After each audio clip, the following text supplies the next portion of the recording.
And now, for the week of July 31st, Adobe Photoshop TV is on the air. Welcome to Adobe Photoshop TV from the National Association of Photoshop Professionals.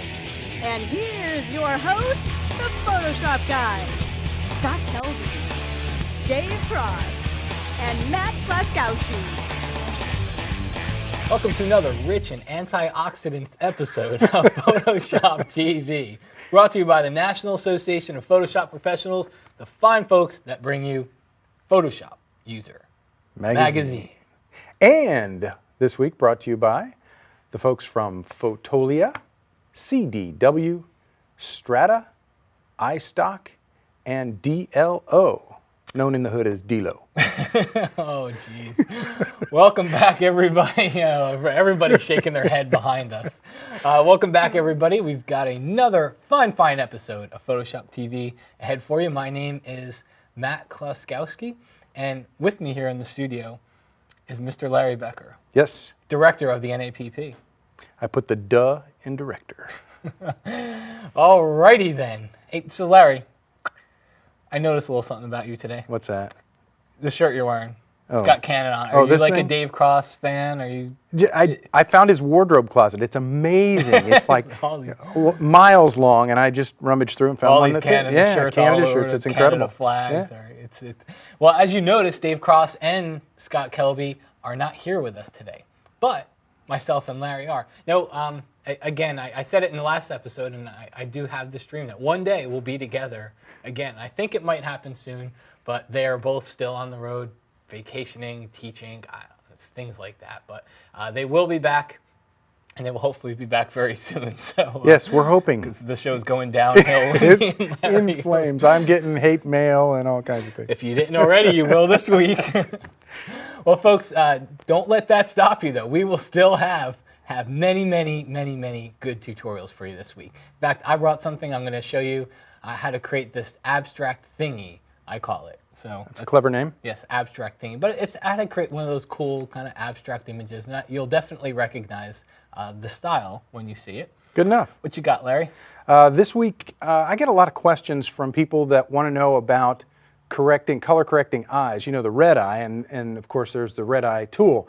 But what happens when it's a pet and it's a green eye? So, the green eye tool. Yes. Well, there is no green eye tool, so we got a solution for that. CS3, baby. That's the pet green eye tool removal. Okay. Well, that said, we will stop with the horrible jokes that Larry Becker is telling, and we will start with my first tutorial. So I mentioned that it's going to be how to create an abstract thingy, which is the only name that I can think of to call it. So let's go ahead and start here. I'm going to create a brand new image. Honestly, it can be any size you want it to be. I'm going to do 1024 by 768. Let's go ahead and let's start off with creating a gradient for our background. So I'm going to set my foreground color here to kind of a not dark, but kind of medium dark blue color here. And then I'm going to set my background color to more of a lighter blue. And I'm going to click on that swatch. I'll grab that blue and then just maybe move it over here, lighten it up, and add a little bit more cyan into it. I'm going to take my gradient tool. I'm going to use the linear gradient. I'm just going to drag from one end to the other end of my image here. The next thing I want to do is I'm going to create a shape here. So I'm going to use my shape tool to do it. And I'm going to use the rounded rectangle. And then I'm also going to press D and X to set my foreground color to white. I'm going to take that rounded rectangle tool. I'm just going to click and drag and make a rounded rectangle. Then I'm going to use one of these little options up here in the options bar. You can see here there's one called subtract from shape area. So if I select that, and if I were to click and drag, I'll even do it now. Watch what happens. See what it does is it subtracts the shape I just drew from the original shape. And it just leaves you with one shape layer, which is very cool because now you don't have all these different shape layers floating around. Well, we're going to take that a step further here, and I'm just going to subtract most of this shape. I'm going to use my spacebar key to tuck it up close here. I want it to be thin there, and I want it to be a little thicker on the right-hand side, and that's the shape I'm left with. Now what I want to do is free transform this shape. So I'm going to zoom out a little here so I can see all my free transform. I'm going to press Control-T, and that's Command T on a Mac. It goes into free transform.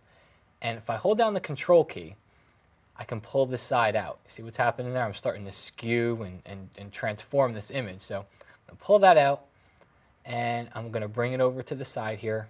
And let's hold down the Control key once again, and pull that part out just to about there.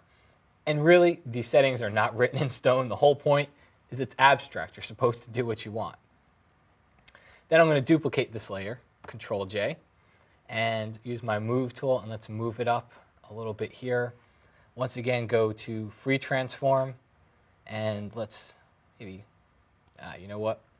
Free Transform, let's flip this one. Let's make it point upward. And I'll drag it a little closer to the first one. Hold down that Control key again, and we'll kind of bring that one off to the side. And then I'm going to duplicate one more time, and we'll use the Move tool. We'll drag this one right here. Let's zoom out. You can always press Control 0 so you can see all the shapes there. Press Control T for free transform, and what I want to do here is kind of just bring this one so it just goes out the top, and hit Enter. Now I've got my 3 shapes, and there's a couple things you can do to this to really start bringing all these different shapes, kind of make them come to life, and that is change the blend modes. So I'm going to leave the bottom one as white. I'll just drop the opacity a little. I'm going to take the next one. I'm going to change the blend mode to soft light. Soft light is kind of the magic blend mode for this, but I encourage you to try all the other ones. Overlay, color dodge work pretty good, but soft light I find works good, especially with these colors. And then I'll change the other one here. We'll change that one to soft light. So now you can see we start to interact with the background a little bit. It starts to show up darker and lighter depending on that gradient. Next thing we want to do is create a couple of more shapes here. I'm going to create a new layer right above the background layer. And I'm going to press D again to set my foreground to black and white. I'm going to grab my gradient tool, and this time I'm going to use the one here. It's second from the right-hand side. It's called Reflected. And use that gradient, but watch what happens. I'm going to click and drag it onto my image. And as I click and drag it, every time I do it, it resets the gradient, no matter which way I drag. But if I change this blend mode, and I go down and I change it to difference, watch what happens here. See that? Now I'm starting to get some really crazy, really abstract effects with whichever way I drag it. Each time I drag it, I'm adding to that effect. But there's more to it because right now, well, it still looks black and white. We want it to match the color of the background here. So what you do, come here and just go down to soft light. And now you see, we start to see darker blues and lighter blues throughout. It's a little bit harsh, so I'm going to hit it with a Gaussian blur filter. And you don't want to go too far. You still want to see some of those lines here. You just don't want them to be too harsh. So you want them almost to look like little highlights and shadows throughout there. So maybe I think about 30 is going to work perfect for this image, and we'll hit OK. Next, we need to make a couple more shapes. So I'm going to go to my shape tool. This time go to the custom shapes, and in the shape picker, you want to click that little right pointing arrow up here and load all your shapes. And once you do that, as you scroll down through the shape picker, the one that I want always hides from me. It's inevitable, but I think I found it. Here we go. This kind of rounded one with the punched out center. So again, set your foreground to white and just click and draw your shape right onto the canvas here. Go into free transform, and let's go ahead and we'll skew this guy. Make him look a little, add a little bit more perspective to it. There we go. And I want to bring that in. There. Hit enter. Now, I want to show you a trick here. I'm going to use a layer style for this. So just double click, or just click at the bottom here, right at the little F, and add a gradient overlay style to it. And under gradient overlay, I'm just going to use the black and white style here. Let's see if we can get it into screen. I'm going to use the black and white style, and I'm going to change my blend mode. What blend mode? Soft light. And as soon as I do that and drop the opacity here, we don't see anything. So this is one of the benefits of rehearsing your tutorial before you do it here. Okay, should not be that difficult. Soft light. Maybe it's not soft light. Let's just cycle through. Here's what we're going to do. We're going to cycle through until it looks good. Let's see. Nope, nope, nope, nope, nope. I think There we go. Let's go ahead with exclusion. Exclusion is looking all right there, so I'm going to keep that one. And then I'm going to change the actual layer blend mode. Again, soft light. And now you can see how it starts to interact with the background here. And that might have been where I went wrong. That might have been. So let's go back here, and I'm going to change that to soft light as well. Okay, that looks sweet. better. There we go. So it was soft light. It was soft light. It's just you have to change the layer to soft light. I should have done that first. So learn from my mistake here. Change the layer blend mode to soft light as well. The other thing is, and I didn't do it when I had this open, but I can change the way that gradient overlay looks here. So it's a huge dialog box. I can change the way it looks just by changing the angle. So you can see I can reposition where the white and where the black is going to. So just change that angle. Now here's a very cool trick. Duplicate the layer. Go into free transform. That's Control-T or Command-T on the Mac. And what I'll do is I'm just going to hit the down arrow key and the right arrow key and then hit enter. Now, I'm going to use the whole left-hand side of the keyboard. Okay? Hold down your Control, your Alt, your Shift, and that's Command-Option-Shift on the Mac, and hit the T key a lot of times. Sweet. And what it's doing is it's creating this 3D object, and it's doing it all on this one layer for us. So if I click off there, look at that. Now we get this cool little 3D object here. It's on its own layer. You could always drop the opacity, do all that fun stuff to it.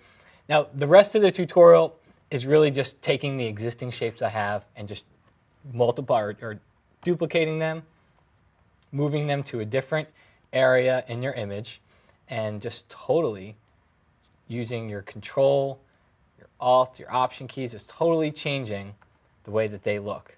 Drag it below the original. Again, duplicate the layer, move it down here, Control-T, and move it to a different place. Drop the opacity of all those different layers here. Let's see, where's the one over here? We'll drop that one. And now you can see we get all those shapes going on in the background. And then the thing that completes these abstract illustrations are arrows. I don't know why, but they all have arrows. So we'll do one too. Drag an arrow onto your screen. See, it automatically picked up the layer style that I've been using, that gradient overlay. Just come up here, click that little X, and finally finish it off with some type. And I've already got one finished here. So let's take a look. Whoa. Take a look here, put some Photoshop TV text at the bottom. The key to that, though, just remember, is those blend modes, soft light, overlay, color dodge, just change those. Arrows, don't forget the arrows, and just change your opacity, and you can really interact with that background. Well, let's take a quick word from our sponsors, and we'll be right back with Adobe Photoshop TV. Home Dock Deluxe, the essential entertainment center for the iPod. Enjoy all of your music, pictures, and video right on your TV and home stereo system. Home Dock Deluxe is the only iPod dock with on-TV navigation of your iPod's music. Nothing is better than browsing your tunes on your TV with remote in hand. The 18-button remote and on-TV navigation of your music makes the Home Dock Deluxe the only choice for your living room. DLO Home Dock Deluxe, where your iPod lives at home.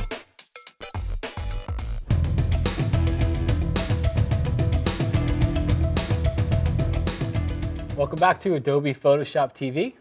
I'm Matt Kluskowski with Larry Becker here.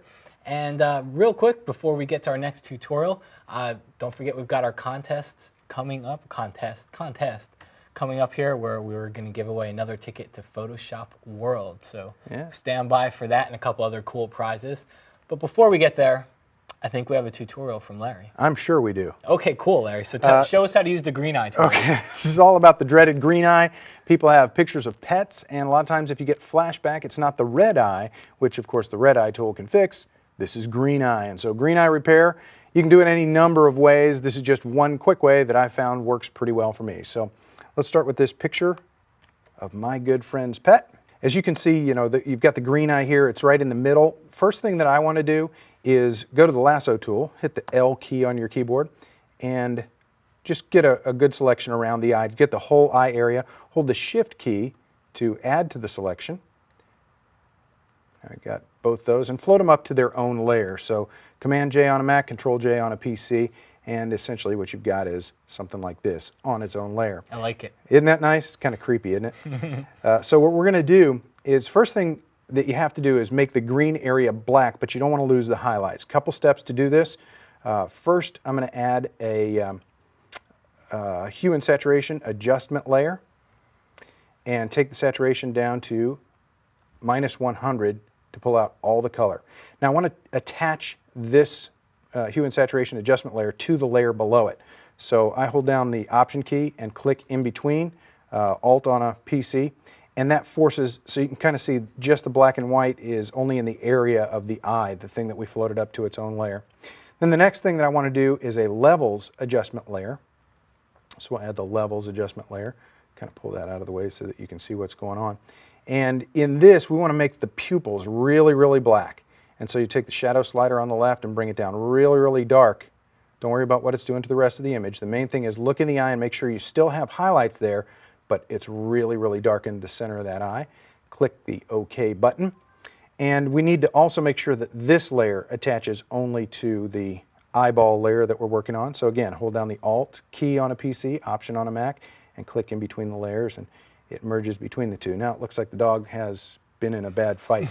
but what you want to doing to the dog? Oh, it's pretty cruel, isn't it? Now what I want to do is I want to go to layer 1 and click on that. And I want to add a layer mask. So just click on layer mask tool, and I want to fill that with black. So I'll make black my foreground color. Option delete, Alt delete, Option backspace. Green eyes back. Green eyes are back. But what we want to do is paint the eyeball, the pupil rather. And so we're going to grab the brush tool. It works best in this image anyway. It works best with a soft edge brush. And so then just go in and paint this with white. So you need to change foreground color to white. And we're painting on the layer mask right now. Paint in the eyeball area. Little soft edge brush action. Yeah. And there we go. Look at that. So that's all there is to it. It's taking that green and making it into a black pupil. There you have it. Fixed, repaired dog. Repaired dog. That's that's very cool. Hey, one thing I'm going to say about that is it matters where you click on the layer or the layer mask. And I say this because I'll see all the million questions that get on it. And absolutely. You said it the right way, but I kind of just want to draw attention to it because I do see a lot of questions on that. When you got a layer and a layer mask, if you click on that layer, you're going to start painting black or white on the layer. So make sure you click on that layer mask thumbnail, and you'll see a little outline around it. So good point. A lot of questions on that one. All right, well, we talked about Mr. Dave Cross and you invading his closet. Yep. Well, Dave has actually left us with something because Dave cares. Dave does care. He does care. So Dave has left us with a little something, so let's go check out to see what Dave left us with because Dave TV. Dave TV. Hey, I'm here in my old hometown of Ottawa, Canada, and you can see behind me is Tim Hortons. So here's the plan. I'm going to run in, grab a quick couple of donuts, maybe some decaf coffee, maybe an iced cappuccino, and then you can watch this tutorial, and I'll see you after that. So my tip is very simple. It's basically actually building on a tip from Pete Bauer. Pete Bauer runs the NAP help desk and is always, well, very helpful and has all sorts of great suggestions. And his was an interesting way to use select color range. If you've not seen this command, it basically lets you choose something by the color. So for example, I could click on her dress and you'll see it's selecting just that area. The white areas represents what's going to be selected. The black area represents what will not be selected. So as you move the slider, you see you're adjusting it. But the way most people use this, as I'm using it here, they just jump in and start using it, which is fine. But his suggestion, which I thought was a great one, is an interesting way, variation on that to use it. So I'm going to make a very rough selection like this all around. And now normally the way you make selection, say I want to use the magic wand now, if I hold down the Option or Alt key, that will take away from the selection. The problem is it might be pretty difficult to get everything in one shot. That actually worked reasonably well, but not as much inside or hair, and also you can't really see what you're doing. But you apply the same principle when you hold down the Option or Alt key and choose color range. Now you're saying use color range to determine the areas you're going to remove from the selection. So now I click in the clouds, for example, and you can see already I'm getting a pretty good black silhouette. I can move this maybe a little higher. And you're using this kind of as a reference. I can also use this eyedropper with a plus sign to say I also want this kind of cloud color. And that looks to me like it's doing a pretty good job. Now again, I could push this a little higher. If you go too high, see how it's introducing areas of gray? I don't want that, so I need to be somewhere in the middle here. And the other thing is you can use, let me just move this up here, you can use this selection preview if you choose quick mask. That means on the image itself it's going to show you what the results will be, so you can kind of play with it a little bit in here. So I'm going to go with that and click OK, and now you see it's done a really nice job. There's just a couple little areas I'd need to tweak. So I could go back to the lasso tool. I just pressed L for lasso. Again, hold down the Option or Alt key and just circle that part to remove it from the selection, and do the same thing down here to try and get those areas removed. Something like this. Now, it looks to me like it's done a pretty good job, but let's just check it out. We'll take our Move tool, drag and drop onto a different photo, and you'll see overall it looks pretty good. Now, notice how you can still see a little bit of kind of a blue fringe and so on, where you could apply the same principle now. I'm going to bring in my Layers palette. If I Command or Control click on it to load it as selection, now I can do the same thing. Option or Alt and use Color Range. Let's get off this quick mask thing, put it back to none for a second. And basically I'm just going to click right in the very edge to try and get just that little bit of blue around the outside. Something like that. And then I can press Delete to get rid of that. That's done an okay job, but anytime you have something a layer by itself, one of the options which you won't be able to see because it's way down at the bottom of the Layers palette, it's called Matting Defringe, and it brings up this dialog box. And often when we click in there, see that's improved it a little bit.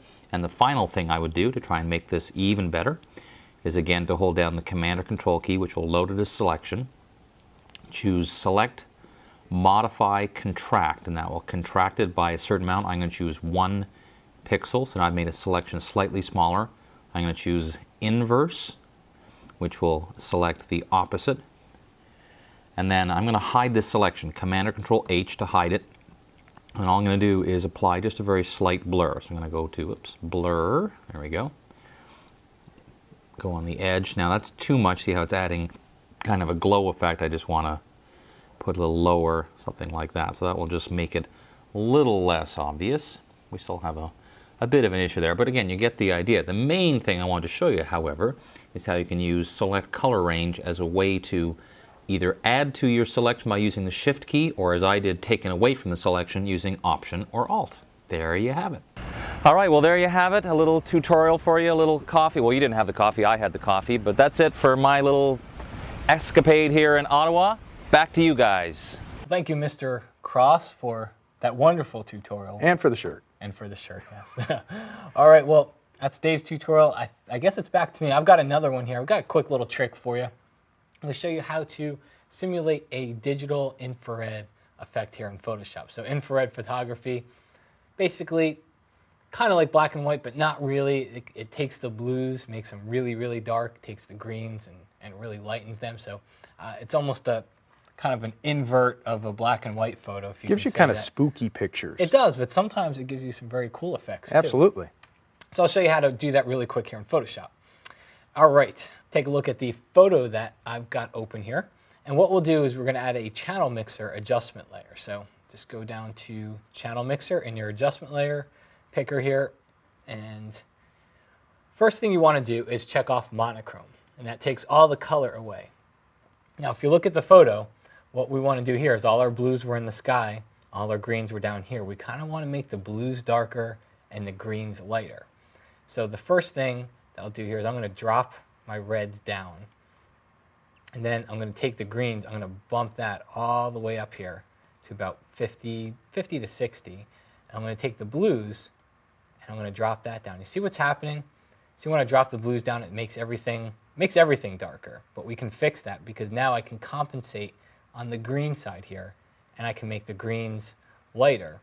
Now, as I move this blue, I know that as I make it darker, I'm going to make the greens darker too, and that's why I'll always go a little bit further as I'm looking at this. And that's really what you want to do. There's no settings that I can give you to make the greens and the blues work perfect, because a lot of it just depends on the photo that you're using. But I can tell you, just always drag this blue till the sky looks good.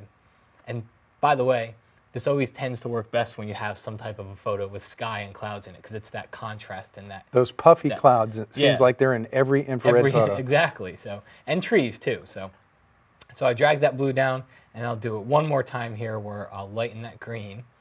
Then maybe increase the red a little bit. And you see by adjusting the reds, watch what I'm doing. Take a look at the objects in the foreground. When I had it down here, they were a little bit dark, but now I'm creating some contrast in those objects, really lightening them up. And then one last time, I'll drop the blues down.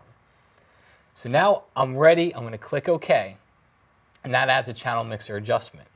The problem is I want to run a filter on this. I want to run a diffuse glow filter on this because the infrared photos tend to have almost a grainy glow effect to them. So I can't run that filter on either one of these layers because it won't work the right way. So I want to take all this and put it up onto its own layer. Now I could merge it, but I'm going to use that shortcut. It's Control-Alt-Shift, and on the Mac it's Command-Option-Shift, and the E key. When I press that, it takes everything that was below it and it punches it up onto its own layer. Now I'm going to go to the Filter menu, down to Noise, and go up to Distort. You like that, don't you? Go down to Noise and then go up to Distort and go to Diffuse Glow. So fast. Only pros caught it. Yes. And then hit the minus key so I can see this thing. Now it looks really, really bad the way I have it. I'm going to take the graininess, I'm going to take that down, and I happen to know my settings that I like here, but I can't see them. So for the graininess, I'm just going to kind of eyeball it. Also, clear amount. Here's where you can really mess things up. So I'm going to take my glow amount, drop that down. Now we don't want to add a lot of glow here, so just take that. I know the glow amount's set at 2. It doesn't show it there, but it's set at 2. And then clear amount, here's where you probably want to keep this one pretty high, somewhere in the 10 to 12 range. And then graininess, again, I take this one down pretty low. I don't want too much grain. I just want a little bit in there to kind of simulate that noise that you'll get from infrared photography. When you're done, click OK. And now you can see that's before and that's after. So we got ourselves a nice little infrared effect, and all we really needed was an adjustment layer for it. One other thing, though, we had the adjustment layer. If you ever want to apply that to another photo, you can just take that adjustment layer and drag it to another photo. And you might have to double-click it and tweak the settings, but that's the beauty of an adjustment layer. I love infrared photography. That's a very cool effect. Very cool. Thank you. All right. Well, I have no idea what we're doing next. Well, according to the reader board, we're headed to news. Me for the news. So let's go over to Matt. Yeah, a clueless guy bringing us the news. This is great. It should be good news this week. All right. Let's go to me for the news.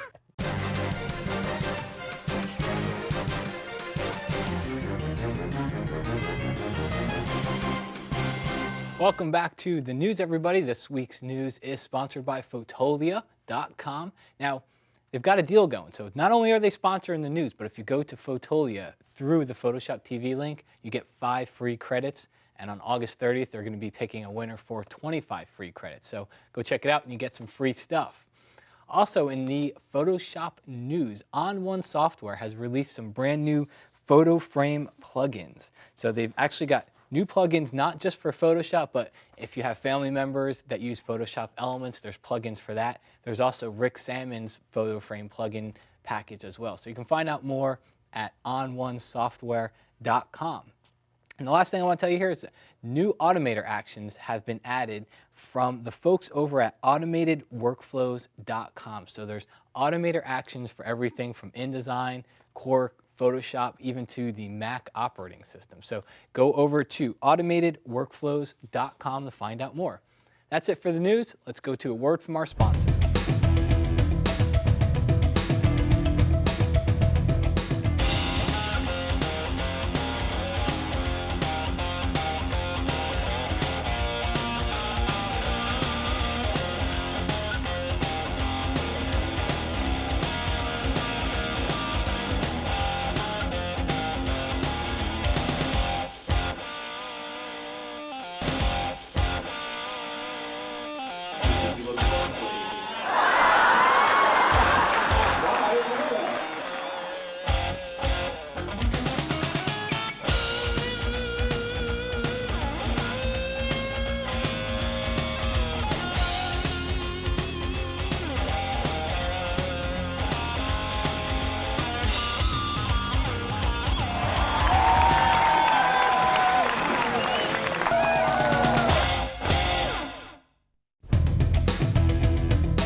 Well, we are back once again, and it is time for contest.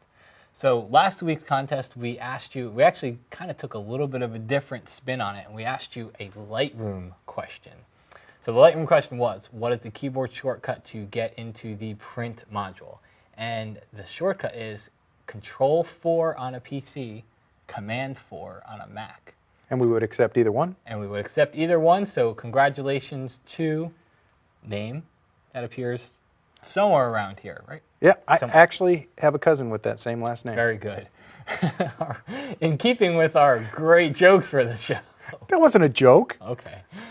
All right, in keeping with our witty humor for the show, let's talk about this week's contest. We got some giveaways here. First off, we got Mr. Dave Cross's brand new Photoshop Finishing Touches book. That is a sweet book. That's Very cool really book. I got to say, one of the photos in the book are excellent, but the way Dave and the book team laid this thing out is just amazing because there's a lot of effects. It's a visual index, though. And we're all visual people. Yeah, and at the front, you kind of pick out the finished product that you want and flip right to that page. Very cool. So, Dave's book. We've also got, if you check out PhotoshopTraining.com, there's 2 new online training courses there.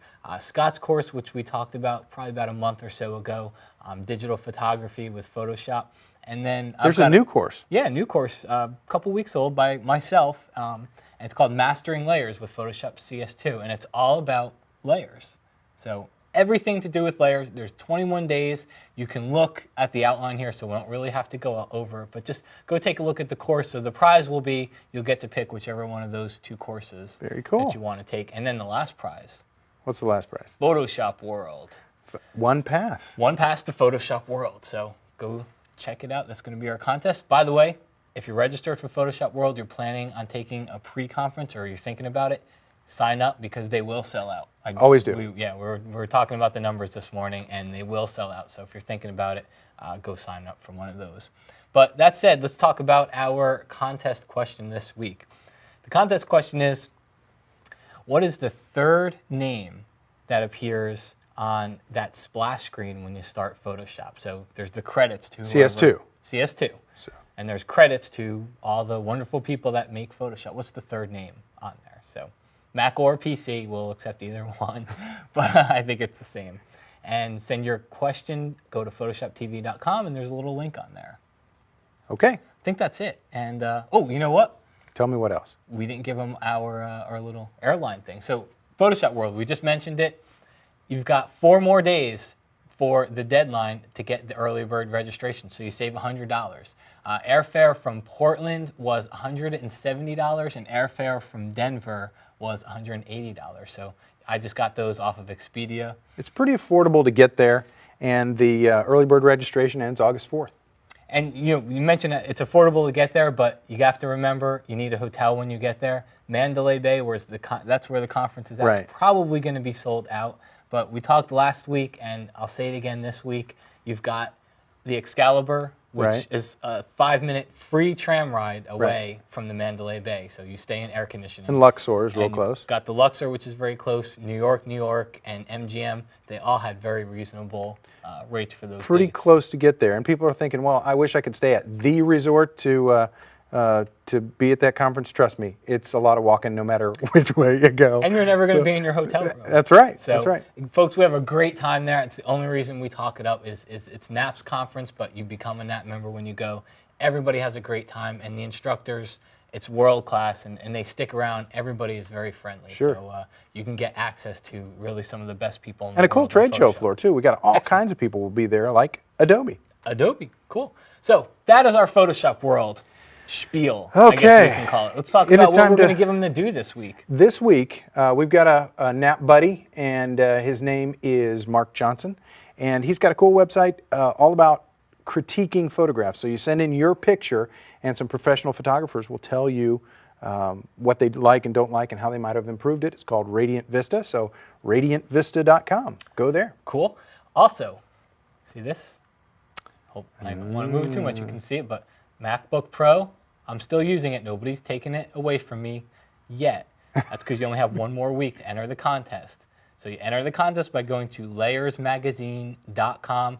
You win this very, very machine. So you'll be very happy. Loaded Loaded to the teeth. CS2, Boot Camp, Mac Windows, the whole thing. We did a whole demo on it last week. Compliments of CDW. Also thanks to Adobe and Apple for it as well. But you'll be very happy. I will be very sad.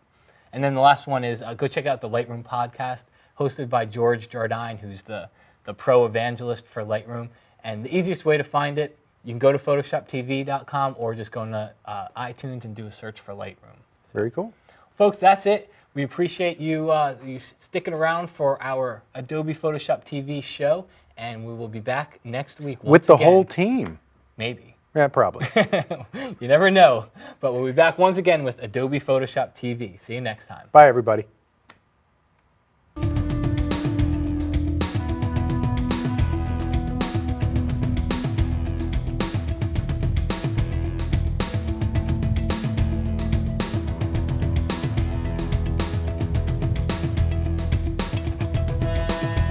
Thanks for watching Adobe Photoshop TV. See you next week.